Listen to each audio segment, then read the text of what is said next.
After 7 long years, China's Xi Jinping could actually be coming back to India. But why now?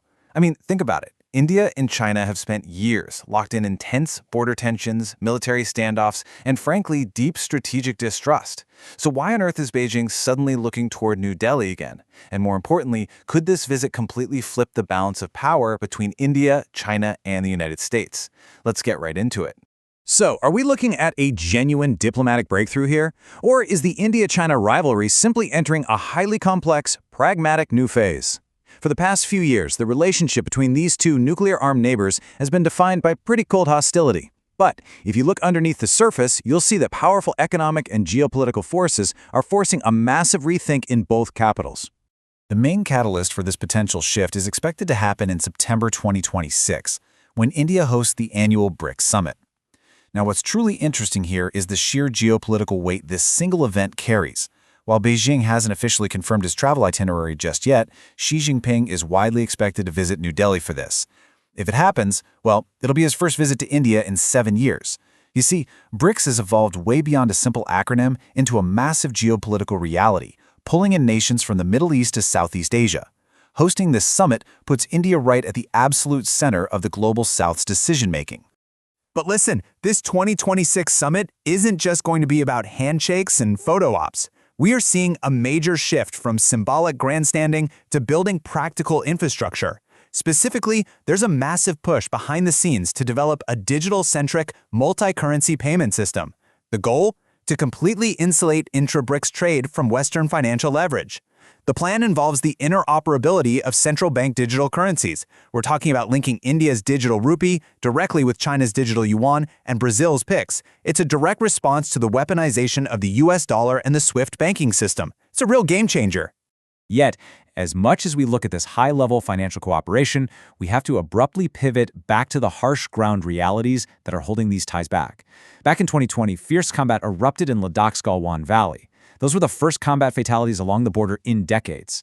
And for years after that, both sides heavily bolstered their defenses, keeping tens of thousands of troops deployed year-round in the freezing Himalayas. But recently, we've actually seen a thaw. Just in August 2026, Indian and Chinese officials sat down in New Delhi for the 36th round of their border affairs working mechanism.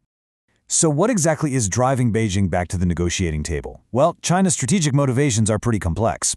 As China faces an intensifying global rivalry with the United States, it absolutely has to secure its supply chains and maintain its regional influence. Beijing views a strong, cohesive BRICS as a vital counterweight to Western global structures. Simply put, China literally cannot effectively lead the global South, or solidify a non-Western bloc for that matter, if it's locked in a permanent, escalating Cold War with the world's most populous nation sitting right next door.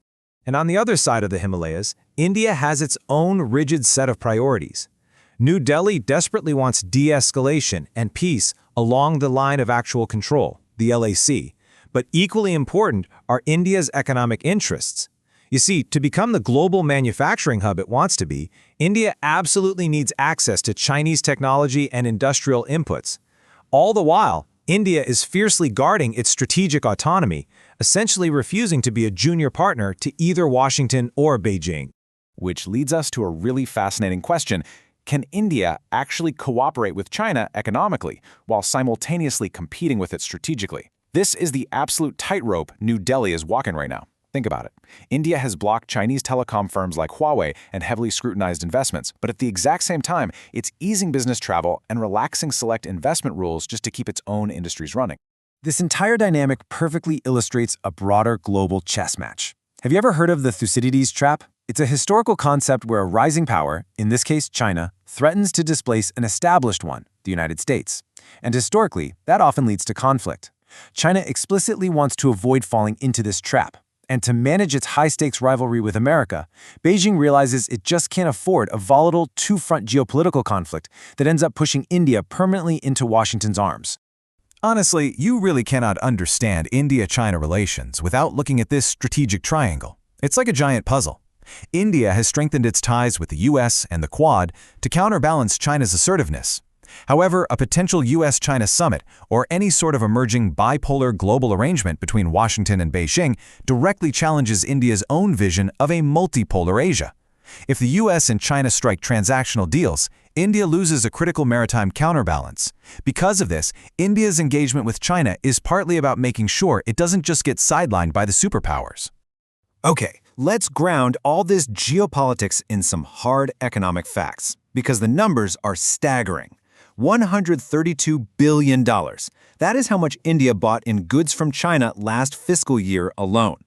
Total bilateral trade hit roughly $151 billion, which pushed India's trade deficit with China way past the $100 billion mark. Actually, some Chinese customs data suggest the deficit might be even higher, sitting over $115 billion. And to put that into perspective, these imports are not just cheap consumer toys or fast fashion. Between January and October 2025 alone, India imported $38 billion in electronics, nearly $26 billion in machinery, and billions more in organic chemicals and plastics.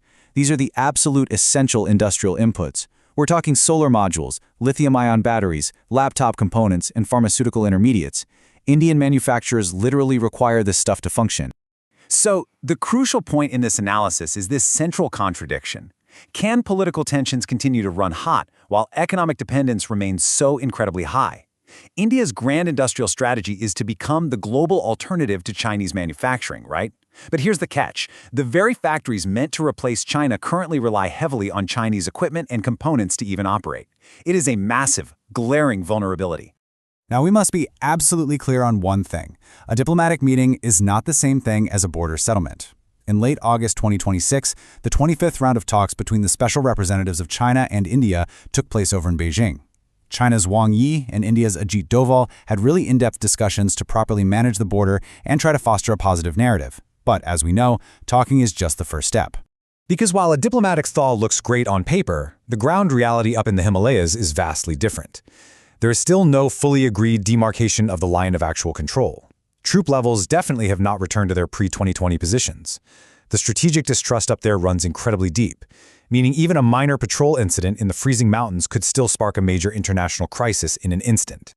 Based on all the analysis, there are three main scenarios for how this plays out.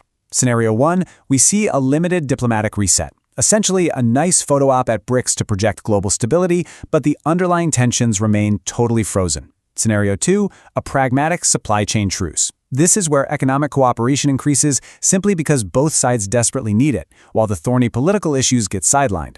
Scenario 3, strategic competition continues to deepen across the Indo-Pacific, it's just masked by better diplomatic manners.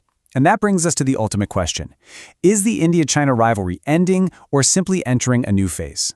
What is most likely is that the whole India-China dynamic is shedding those old, simplistic binary labels. We are moving away from the rigid friend versus enemy framework. Instead, we're entering a highly pragmatic era of compete plus cooperate. Both nations are going to fiercely compete for regional influence and border security, while selectively cooperating on things like global finance, BRICS, and critical supply chains.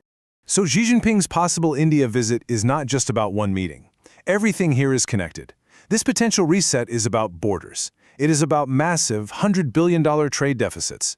It's about BRICS challenging Western financial dominance. It's about America's future role in the Indo-Pacific, and ultimately it is about exactly how India chooses to position itself in a rapidly changing, turbulent world. The real question is not whether India and China will become friends. They won't. The real question is, can two strategic rivals learn to cooperate? That is the billion-dollar question we'll be watching closely in the lead-up to the 2026 BRICS Summit.